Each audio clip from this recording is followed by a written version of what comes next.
tueur a dit agir au nom de l'État islamique.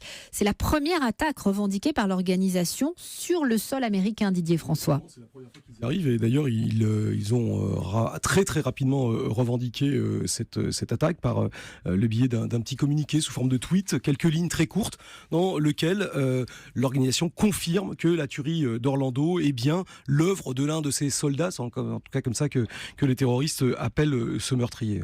Et cette revendication, elle vous semble crédible ?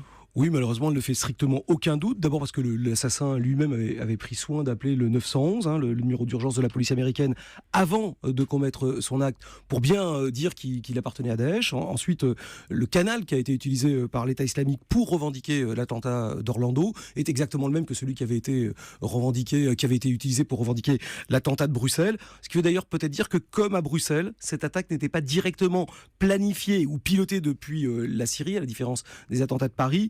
Enfin, c'est ce qu'on verra dans le courant de l'enquête, parce qu'il y aura peut-être d'ailleurs des choses qui vont apparaître dans les communications cryptées qui vont montrer que, un peu comme Mera d'ailleurs, on n'était pas face à quelqu'un d'aussi isolé, d'un loup aussi solitaire qu'on le dit.